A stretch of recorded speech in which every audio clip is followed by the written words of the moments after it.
여기 이제 컨볼루션 연산하고 원래 이제 신호 처리나 이런 데서 이제 많이 쓰는데 두 가지가 있습니다. 이제 우리가 컨볼루션이랑 크로스 코릴레이션이라는 두 가지가 비슷한 게 있습니다. 지금 보시는 동영상은 크로스 코릴레이션입니다. 두 개의 신호에 대해서 또 두 개를 곱해서 적분하는 형태. 여기서는 이제 이산 신호라서 다 서메이션이고 실제로는 연속 시간에 대해서는 적분하는 형태 이렇게 됩니다. 그래서 두 개의 차이가 뭐냐면 신호에서는 이 두 번째 신호 요 삼각파를 뒤집어서 계산하는 게 컨볼루션 연산이고 원래 신호를 그대로 가져가는 게 크로스 코릴레이션입니다. 그래서 아웃풋을 보시면 플롯이 약간 다릅니다. 네. 원래 컨볼루션은 이런 연산인데 이제 이 CNN이라고 하는 그 앞에 컨볼루션을 있잖아요. 컨볼루션 연산은 우리는 주로 2D 이미지에서 사용을 하고 있습니다. 그래서 원래는 두 개가 다른 거지만 원래는 이 신호를 뒤집어서 이제 연산을 하게 되는데 우리가 2D 이미지나 이런 거 할 때는 실제로는 뒤집지 않습니다. 뒤에서 설명을 하겠지만 그래서 뭐 엄밀하게 얘기하면 크로스 코릴레이션인데 라고 할 수도 있겠지만 두 개가 굉장히 잘 모르겠습니다. 누가 이렇게 개념을 처음에 어떻게 하셨는지는 잘 모르겠는데 두 개가 좀 이제 2D로 가면 두 개의 차이가 의미가 없어집니다. 그래서 1D 연산, 컨볼루션 연산은 다음과 같습니다. 잘 아시는 것처럼 위에 인풋이 있고 저 커널이라는 걸 이용을 해서 엘리먼트 와이즈 계산을 합니다. 그래서 여기 보시면 1 곱하기 1 해서 3 곱하기 3 이렇게 쭉 계산해서 다 더한 값 이렇게 해서 쭉 이동하면서 이렇게 연산을 하게 됩니다. 실제로는 이제 크로스 코릴레이션인데 컨볼루션 연산이라고 이해하시면 될 것 같고요. 그래서 이런 걸 잘 이용하면 이런 것들이 가능합니다. 위에 보시는 게 원래 신호고요. 왼쪽 위에 있는 그림이 원래 신호고 오른쪽은 거기에다가 노이즈를 좀 섞은 겁니다. 단순히. 그 다음에 여기 아까 저희가 필터, 여기 필터라고 하기도 하고요. 커널이라고도 합니다. 저런 커널을 잘 디자인을 하면 여기서는 이렇게 커널을 디자인했습니다. 이렇게 커널을 디자인해서 크로스 코릴레이션 또는 컨볼루션 연산을 하면 보시는 것처럼 노이즈가 오른쪽에 있는 것처럼 노이즈가 제거된 스무스한 저런 그래프를 얻으실 수 있고요. 또 이런 형태의 커널을 이용을 하면 요거는 이제 엣지 디텍션입니다. 그래서 어떤 두 신호 사이에서 앞쪽에 있는 신호는 곱하기 마이너스 0.5 오른쪽에 있는 신호는 곱하기 0.5를 하는 거여서 두 신호가 차이가 없으면 두 개 더하면 0이 될 거니까 없을 거고요. 두 신호가 굉장히 차이가 크면 아웃풋이 굉장히 크게 나올 겁니다. 그래서 요 오른쪽에 있는 신호에다가 요 커널을 입히면 보시는 것처럼 가운데에서 이렇게 급격하게 변하는 데서만 이렇게 아웃풋이 나오게 됩니다. 그래서 엣지를 디텍션 할 수 있는 이런 커널입니다. 그래서 요런 뭐 크로스 코릴레이션이나 컨볼루션 연산을 이용해서 이런 것들을 할 수 있는데 요거는 우리 이순철 교수님께서 친히 실제 실험을 하신 겁니다. 이렇게 위에 측정된 신호가 있고 밑에는 스무스를 한 거고요. 오른쪽에는 이렇게 탁탁 뒤집을 때 보시면 신호가 크게 바뀌면 밑에 신호가 이렇게 잡히는 게 보이실 겁니다. 이게 이제 컨볼루션을 이용한 거고요. 이건 이제 컨볼루션은 이제 우리가 쓸 텐데 우리가 실제로 할 건 이런 2D 이미지입니다. 그래서 뭐 잘 아시는 것처럼 이미지는 다 숫자로 되어 있다는 건 다 아실 거고요. RGB나 뭐 그레이나 저희가 쓸 건데 우리가 주로 쓸 거는 이제 컨볼루션 2D인데 뭐 연산을 하는 방법은 다 아실 겁니다. 그래서 원래 원본 인풋 이미지가 있고 거기에 커널을 씌우면 엘리먼트 와이즈 계산을 해서 아웃풋이 이렇게 계산이 됩니다. 계산하는 공식이나 이런 것들은 뭐 다 아실 거고 요 그림에 다 표시가 되어 있으니까 활용하시면 될 것 같습니다.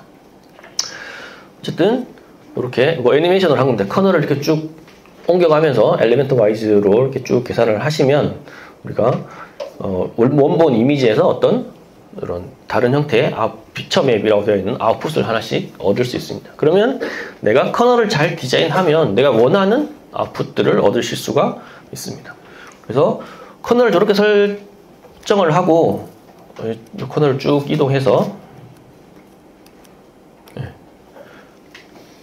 나온 결과를 보면 오른쪽과 같고요. 또 커널을 또 다른 형태로 이렇게 해서 보시면 뭐 차이가 저는 잘 보이는데 여러분 잘 보이실지 잘 모르겠습니다. 보시면 위에 있는 커널을 가지고 이용하시면 제일 선이 가장 진하게 나오는 데가 아마 여기선 여기일 것 같고요. 여기서 보시면 여기 정도가 될 것 같습니다. 또는 뭐 여기. 그래서 평면, 호리존탈 방향으로 급격하게 변할 때를 엣지를 디텍션 하는 것 같고요. 아래쪽에 그림을 보시면 요런 쪽 그림 보시면 위아래로 급격하게 변할 때 엣지를 디텍션 하는 그런 커널입니다. 그래서 커널을 잘 사용하시면 내가 디자인을 잘 할 수 있으면 원하는 형태로 출력을 받아오실 수 있습니다. 근데 그러면 내가 커널을 원하는 걸 만들려면 모든 커널을 만들 수 있어야 되는데 그것도 아까 말씀드렸다시피 불가능하잖아요. 아까 우리가 앞에서도 커널이라는 얘기를 했습니다. 어디서? 차원을 올려서, 그죠? 내가 뭐 제곱을 하면 얘가 리니어리 세퍼러블을 할 수 있게 된다라는 걸 잘 알면 두 개 곱해서 제곱하는 한 차원을 더 만들어서 우리가 선형으로 분리할 수 있었던 것처럼 여기서 커널을 잘 디자인하면 내가 원하는 형태로 그림을, 이미지를 계속 바꿀 수 있습니다. 근데 그 모든 커널을 내가 다 디자인할 수 있을 거냐? 그것도 불가능하거든요. 그래서 결국은 CNN은 커널을 디자인하는 걸 어떻게? 학습을 통해서 결정하겠다는 게 CNN의 기본 개념입니다. 그리고 요 그림, 우리 앞에서 우리 ANN을 했었는데, ANN 아까 그 엠니스트 데이터, CNN 제가 오토인코더에서도 엠니스트 데이터 가지고 할 때도 어떻게 했냐면 얘들을 픽셀 단위로 쭉 잘라서 이렇게 플래트닝을 쫙 시켜서 했습니다. 그러면 뭐 엠니스트 데이터 같은 경우는 28x28이니까 784개의 인풋이 쫙 들어가는 거고 그거를 쭉 연결해서 계속 이제 넌리니어 매핑하고 커널 이용해서 계속 학습하면 뭐 층을 쭉 늘려서 학습해서 분류를 할 수 있었습니다. 근데 이런 이미지에서 우리가 뭐 새를 찾겠다라고 하면 어때요? 얘도 아까처럼 ANN을 쓴다 그러면 픽셀 단위로 쭉 잘라서, 그렇죠? 픽셀 단위로 쭉 잘라서 플래트닝 시키면 이렇게 쫙 이렇게 들어갈 겁니다. 뭐 픽셀 사이즈에 따라서, 이미지 사이즈에 따라서 인풋 사이즈가 굉장히 커질 수도 있고요. 이렇게 하는 게 이제 ANN을 이용하면 이렇게 하실 수 있습니다. 하실 수 있는데 문제는 뭐 두 가지를 이야기를 합니다. 첫 번째는 이 공간에 대한 정보를 다 잊어버리게 됩니다. 이게 말씀드린 것처럼 여기 플래트닝을 하게 되면 어떻게 돼요? 여기 있는 이미지 다음 오는 게 여기 옵니다. 그죠? 얘를 픽셀 단위로 일렬을 쭉 세우니까 그러면 사실은 여기 있는 이미지와 여기 있는 이미지는 사실은 별로 상관이 있을 수도 있지만 일반적으로는 별로 상관이 없습니다. 그리고 여기 있는 픽셀하고 그 다음 픽셀을 보시면 걔들은 사실은 이미지가 하나로 연결되는 부분인데 플래트닝을 하면 어디로 가요? 여기 하나 있고 한참 뚝 떨어져서 여기 하나 있고 이렇게 공간의 정보가 다 없어지게 되는 겁니다. 그래서 물론 이렇게 해서도 분류 가능합니다. 엠니스트 데이터에서도 했었고 가능한데 그림 사이즈가 굉장히 커지면 인풋 사이즈가 굉장히 커지고 그러면 뭐가 많아져요? 여기 있는 오메가들의 수가 어마어마하게 많아질 겁니다. 그리고 그거를 넌리니어 매핑을 통해서 층을 계속 쌓으면 쌓을수록 또 파라미터가 늘어날 거기 때문에 학습이 효율적이지 않습니다. 파라미터가 많아지면 많아질수록 학습이 어렵게 될 겁니다. 그래서 여기서는 이제 풀리 커넥티드 뉴럴 네트워크를 했는데 아까 말씀드린 ANN입니다. 그래서 입력 데이터의 문제, 그 다음에 공간 정보의 문제, 이런 것들을 우리가 좀 더 효율적으로 할 수 없을까라고 생각했을 때 나온 게 2D에서 하는 아까처럼 뭐 마스크 또는 커널이라는 걸 이용해서 한 방에 집어내겠다라는 겁니다. 자, 그리고 이 모든 이제 커널을 전체 왼쪽에 첫 번째 이미지는 커널을 전체 이미지에 다 씌우는 겁니다. 네. 근데 뭐 누가 봐도 별로 효율적일 것 같지 않습니다. 이 모든 그림을 이미지를 커널을 한 방에 씌우는 게 효과적이지 않은 게, 그럼 또 여기 커널들을 저희가 파라미터들을 결정을 해야 되는데 어차피 커널 사이즈가 굉장히 커지고 또 파라미터가 또 늘어납니다. 그리고 여기 제목이 있는 게 로컬리티입니다. 이 저기서 새를 찾고 싶은데 새가 있는 부분은 전체 물론 사진을 꽉 차게 새가 있을 수도 있지만 그렇지 않을 수도 있습니다. 그래서 이 로컬리티를 설명하기 위해서, 확보하기 위해서 커널의 사이즈를 저렇게 줄이는 거고요.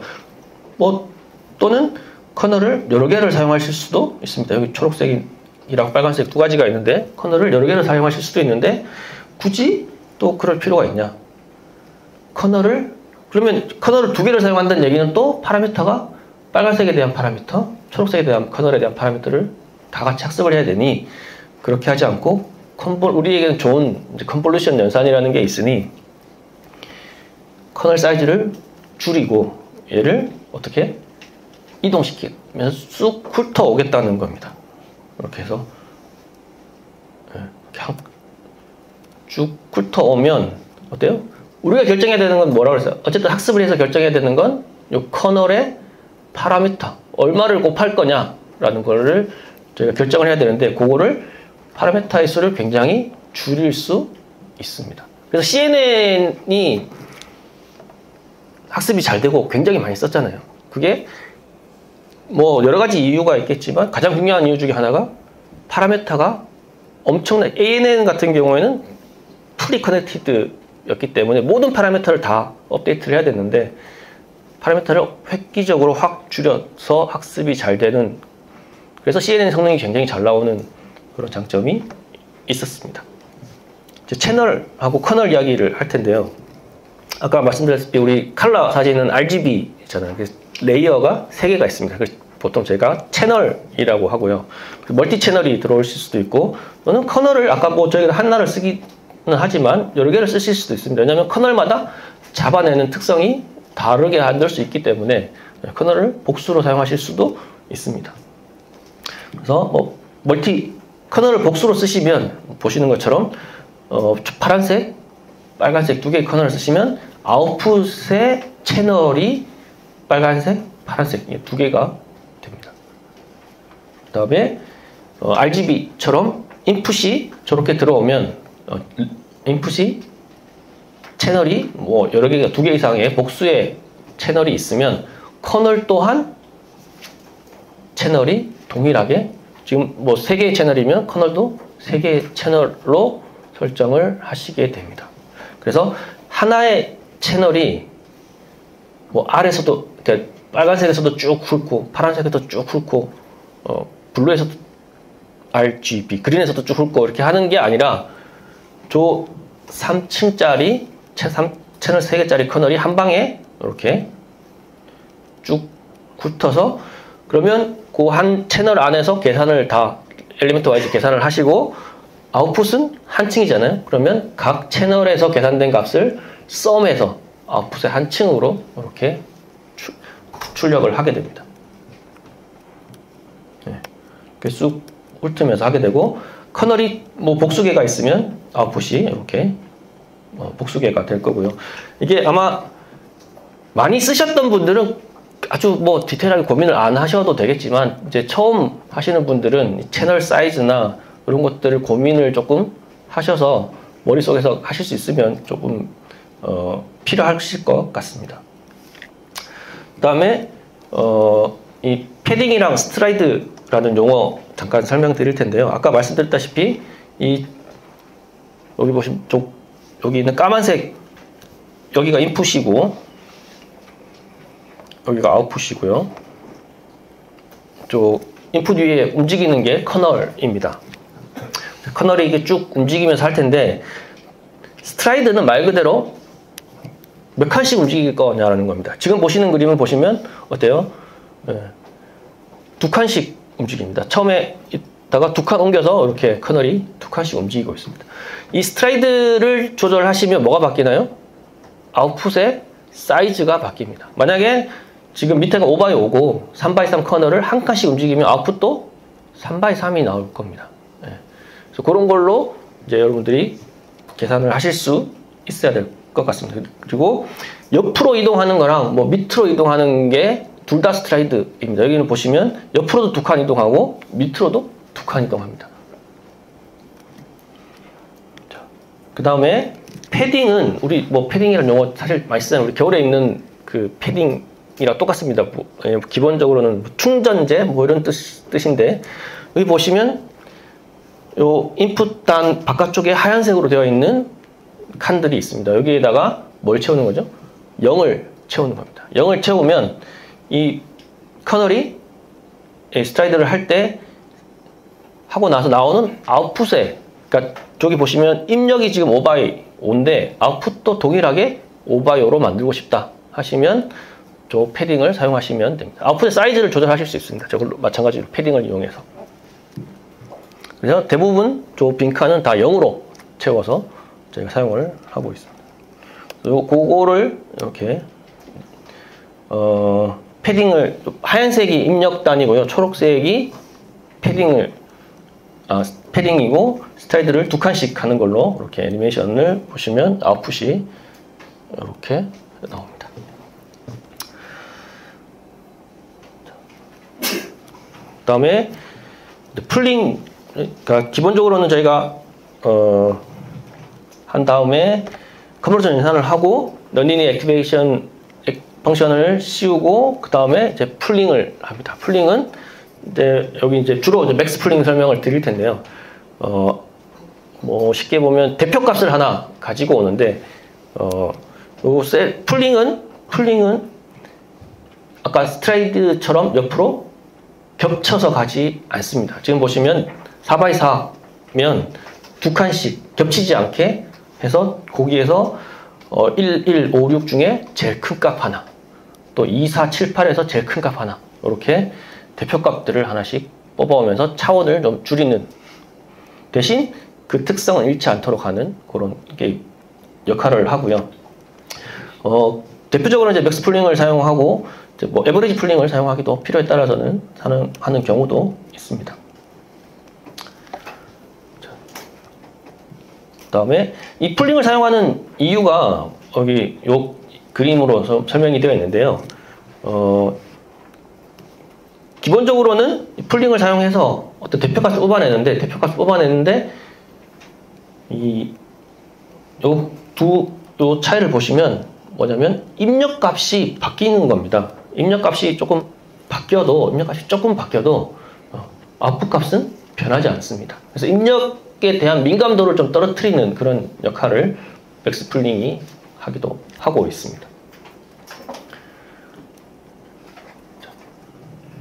그리고 풀링은 아까 커널은 어떻게 됐어요? 커널은 채널이 많으면 인풋 채널만큼 커널을 디자인해서 한 방에 이렇게 빡 연산을 했는데 풀링은 이렇게 층층이 이렇게 풀링을 하게 됩니다. 자, 그래서 컨볼루션 연산, 넌리니어 액티베이션 펑션을 씌우고 풀링까지 한 요거를 묶어서 우리가 보통 컨볼루션 레이어 블락 한 덩어리로 쓰고요. 요런 블락들을 여러 개 연결해서 우리가 리니얼리 세퍼러블을 한 때까지 저희가 층을 만들어 가게 됩니다. 그래서 요 그림이 아마 그 ANN하고 CNN을 가장 잘 설명하는 그림 중에 하나인 것 같은데요. 이렇게 ANN은 fully connected. 보시면 선들이 다 파라미터라고 보시면 됩니다.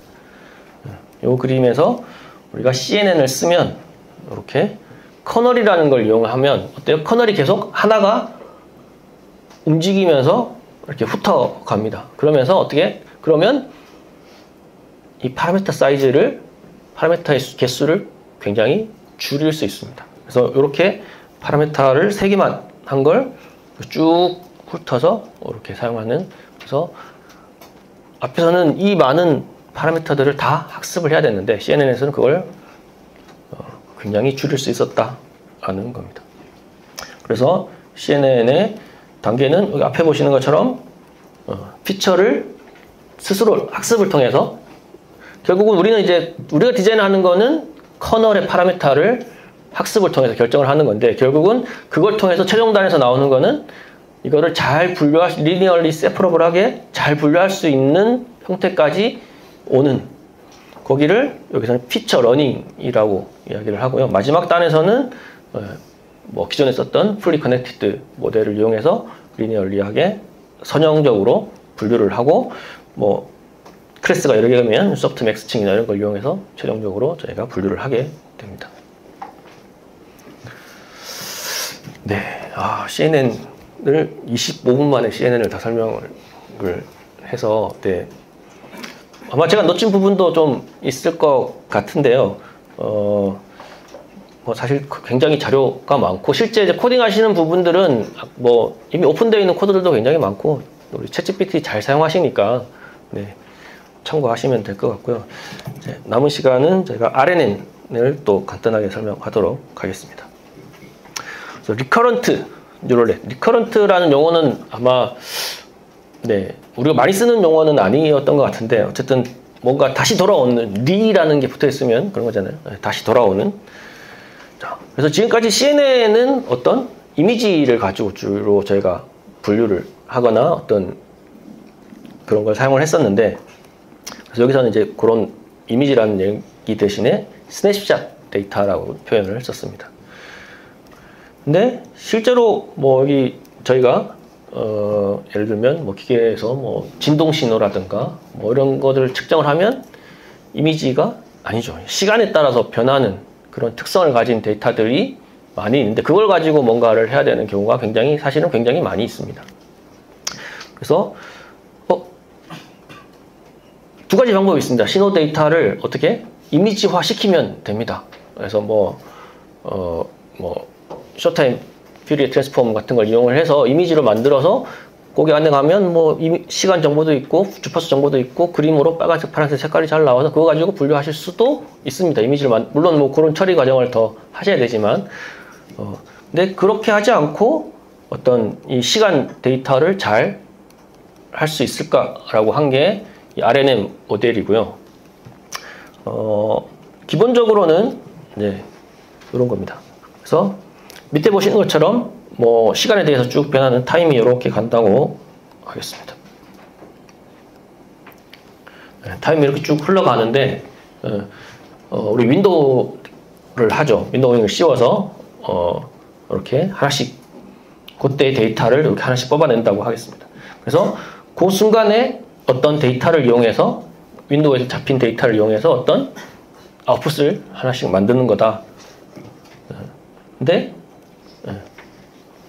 아웃풋에서 바로 출력을 가는 게 아니라 여기 레이턴트 스테이트라고 되어 있는데, 요 레이턴트 스테이트라는 용어는 사실은 뭐 요 앞쪽에 원래는 뭐 마크업 프로세스라든가 뭐 그런 이제 칼만 필터 이런 얘기들이 좀 필요한데, 뭐 우리 앞에서 그 오토 인코더에서 레이턴트 스페이스처럼 어떤 이 시간 데이터들의 특징이 모아져 있는 하나의 공간이라고, 변수라고 생각하시면 될 것 같습니다. 시간 데이터들을 레이턴트 스테이트 또는 레이턴트 스페이스를 통해서 하나의 아웃풋을 결정한다. 그래서 우리가 윈도우잉을 씌우면 하나의 윈도우 씌울 때마다 하나씩 이렇게 출력을 얻을 수 있는데, 저희가 원하는 건 이제 사실은 시간에 대한 정보가 필요한 거잖아요. RNN을 쓴다는 이유는 시간에 대한 정보를 어떻게 반영을 할 거냐라는 걸 고민을 하는 건데, 실제로는 이제 여기에서 이 레이턴트 스테이트라는 곳에서 기존에 있던 레이턴트 스테이트의 정보를 그 다음 톡으로 이렇게 넘겨주는 형태로 해서 RNN을 설계를 하는 겁니다. 그래서 그 이전에 있던 정보를 우리가 계속 활용할 수 있도록 하는 모델이 RNN 모델이고요. 자, 그래서 얘를 그림으로 그리시면 보통 이제 우리 RNN 표현할 때 오른쪽에 있는 그림을 많이 쓰는데 실제로는 저 네모, 회색 네모 뒤쪽으로 뉴런들이 우리 아까 앞에서 봤던 ANN이라고 생각하시면 될 것 같습니다. 그런 입력 데이터가 쭉 있다고 생각하시면 될 것 같습니다. 저걸 이제 하나로 나타낸 게 오른쪽 그림이고요. 자, 그래서 역시나 시간이 이렇게 흐르고 현재 시간은 여기가 t라고 하면 여기가 t-1. 그래서 그러면 얘도 펼쳐서 보면 t고 얘가 t-1입니다. 그러면 이전 시간 정보를 바로 가지고 오는 게 아니고 아까 말씀드렸다시피 레이턴트 스테이트라는 걸 통해서 시간, 요 빨간색으로 연결된 통해서 이전 시간에 있던 정보를 현재 시간까지 가지고 오겠다라는 겁니다. 그래서 그러면 뭐 언제까지 가지고 오는 게 좋으냐? 여기서는 이제 일단 세 개를 했습니다. 세 개를 하면 어떻게 돼요? 하나씩 옮길 때마다 그 이전 세 타임에 대해서 하나씩 이렇게 정보들을 업데이트 받아오면 됩니다. 근데 저희는 사실은 뭐 이론적으로 생각하면 가능하다면 그 이전에 모든 데이터를 다 가지고 오면 제일 좋잖아요. 그죠? 무한히 많은 데이터를 가지고 오면 그러면 그 이전에 있던 뭐 시간에 대한 정보를 다 가지고 오는 거니까 굉장히 좋은데 사실은 구현하는 건 불가능한 거잖아요. 그죠? 그래서 애니메이션 지나가겠습니다. 여기 이제 RNN 모델을 펼쳐놓은 거고요. 입력단 있고 출력단 있고 중간에 히든 스테이트가 있고 그 H라고 되어 있는 여기를 통해서 계속 그 이전의 정보를 받아오겠다.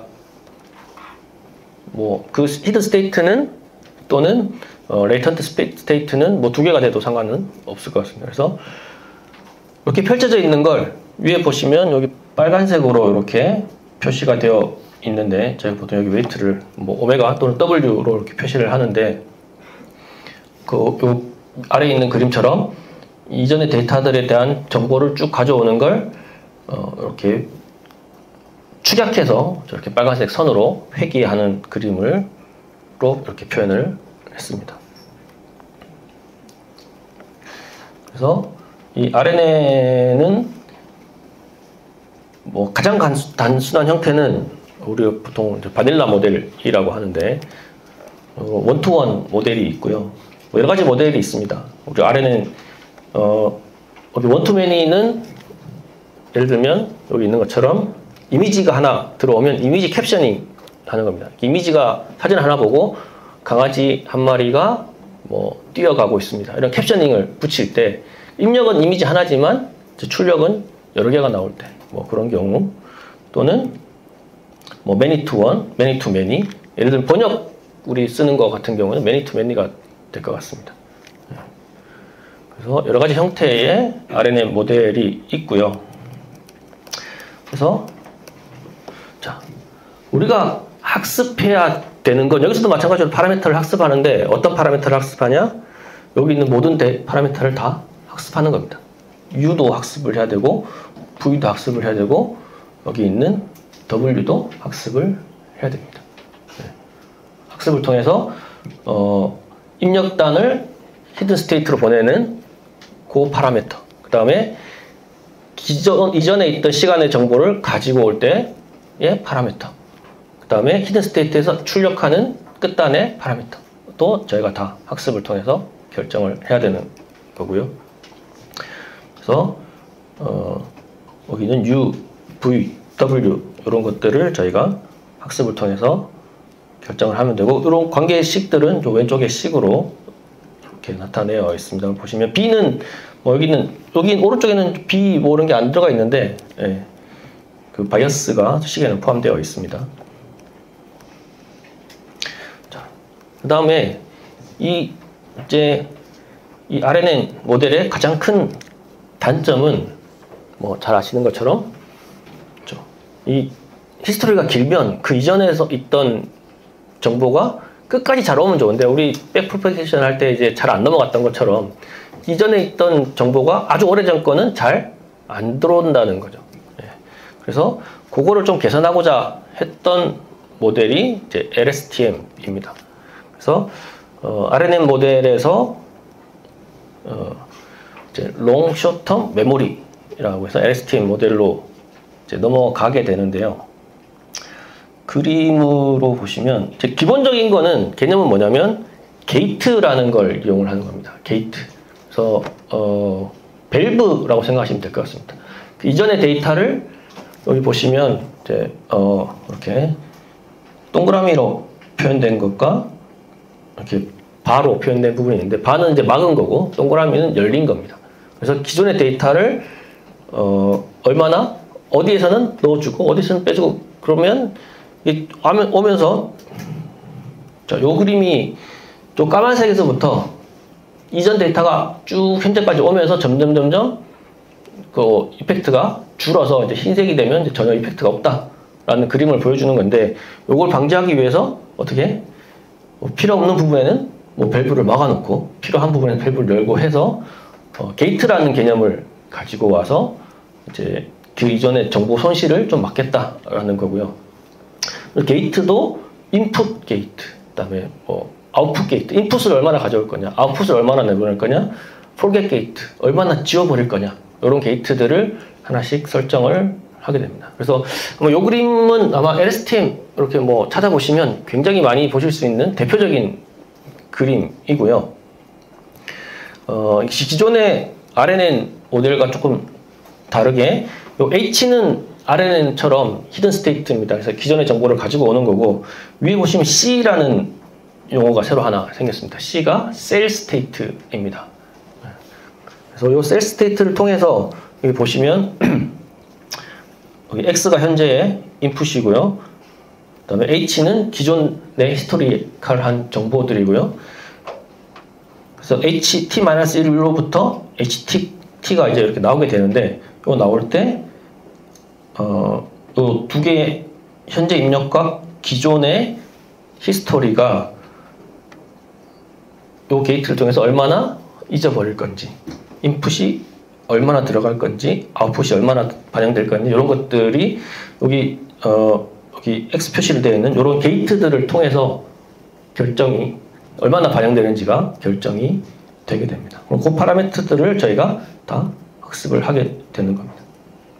그 게이트는 엘리먼트 바이 엘리먼트 연산을 통해서 여기 곱하기로 되어 있는 부분은 실제로 곱하기입니다. 오른쪽에 보시면 3, 4, 5, 6, 7, 8이 각각 엘리먼트 와이즈 곱하기가 되고요. 더하기로 표시된 부분은 엘리먼트 와이즈 어디션, 더하기 연산이 되는 부분입니다. 그래서 이 그림도 아마 나중에 많이 보시게 될 텐데 같은 그림입니다. 같은 그림인데 여기 보시면 ignoring, forgetting, output 이런 것들을 통해서 게이트를 통해서 저희가 이 파라미터들을 다 학습을 통해서 출력을 낸다. 이렇게 이해하시면 되겠습니다. 네. 그리고 역시나 이 LSTM 나온 게 결국은 이제 RNN이 기존의 데이터들을 끝까지 가지고 오지 못하는 단점을 해결하기 위해서 제시는 되어 있지만 RNN도 상당히 개선은 했지만 그렇다고 퍼펙트하게 보완을 한 건 아니고요. 그리고 보시다시피 굉장히 복잡해졌습니다. 복잡해졌고 파라미터도 굉장히 많고 RNN은 아마 해보신 분들은 아시겠지만 CNN에 비해서 RNN은 파라미터가 훨씬 많기 때문에 학습이 굉장히 느리고 쉽게 얘기하면 잘 안 되는 부분도 많이 있습니다. 그래서 이제 LSTM을 좀 보완을 했는데 보시는 것처럼 LSTM이 굉장히 복잡합니다. 복잡하고 기존에 가지고 있던 문제를 완벽하게 맞는 부분은 해결한다고는 했지만 완벽하게 해결한 것도 아니고 그래서 이 LSTM을 조금 더 단순한 모델로 바꾼 게 저희 자료에는 없지만 GRU 모델이 있습니다. 게이트 수를 좀 줄여서 파라미터들을 많이 줄여서 훨씬 더 가볍게 움직일 수 있도록 한 게 GRU 모델이 되겠고요. 그다음에 아마 내일이나 내일인가요? 이제 트랜스포머 같은 이제 내용이 아마 있을 것 같은데, 이 RNN도 마찬가지고 LSTM도 마찬가지고 어쨌든 시계열 순으로 이렇게 쭉 하나씩 들어오게 되는 거잖아요. 하나씩 들어오게 돼서 이런 문제가 발생하는데, 그게 그러면 이걸 하나씩 들어오지 않고 한 방에 예를 들면 번역, 아마 여러분들 그 초창기에 구글 번역 이런 거 써보신 분들은 아마 아실 겁니다. 문자 하나 넣으면 번역이 굉장히 잘 돼요. 나는 소년입니다. 그럼 I'm a boy. 퍼펙트하게 됩니다. 근데 초기에는 패러그래프를 하나를 넣으면 뒤로 가면 막 동사도 이상하고 번역이 잘 안 됐어요. 그게 앞쪽에서부터 쭉 들어오는 게 뒤로 가면 이제 말이 완전히 달라지는 그런, 지금은 뭐 많이 바뀌었지만, 그래서 뭐 지금 챗GPT나 다 이제 트랜스포머 모델 같은 경우에는 뭐가 바뀌었냐면 하나씩 순서대로 이렇게 들어가는 게 아니라 얘들을 한꺼번에 병렬로 다 넣을 수 있도록 바꾸면서 그런 부분을 굉장히 많이 해소해서, 아마 뭐 예전에 쓰던 구글 번역이랑 최근에 챗GPT를 이용한 번역 비교해 보시면 훨씬 더 챗GPT가 깔끔하고 더 필요한 부분을 다 잘 찾아내는 거는 그런 이유가 있을 것 같습니다. 그래서 RNN, LSTM, GRU 이런 모델들은 뭐 그렇다고 뭐 트랜스포머만 쓰는 건 아닙니다. 뭐 저희도 이 트랜스포머 모델을 사용하기는 하지만 어텐션이라는 기법이 나오면서 트랜스포머를 굉장히 많이 사용하고는 있는데, 그렇게 확장되어 왔다라는 것만 여러분 좀 알고 계시면 될 것 같습니다. 그래서 실제로 그러면 이 LSTM을 적용한 예제를 잠깐 보도록 하겠습니다. 여기까지만 하고 이제 마치도록 하겠습니다. 그래서 스테이트, 이제 윈도우를 통해서 데이터들이 이렇게 순서대로 이렇게 쭉 들어와서 우리가 어떤 이제 결정을 내리게 되는데, 자, 요 뒤쪽을 이제 예측하는 모델입니다. 뒤쪽을 예측하는 모델이고, 파란색 모델이 LSTM 모델을 쓴 거고요. 파란색 모델이고, 빨간색이 LSTM을 통해서 예측한 모델입니다. 보시면 물론 뭐 100% 퍼펙트하게는 못 따라가지만, 그래도 상당 부분 굉장히 잘 따라가고 있는 거를 보실 수 있고, 요거에 필요한 코드는 여기 다 포함되어 있습니다. 확인하시면 될 것 같고,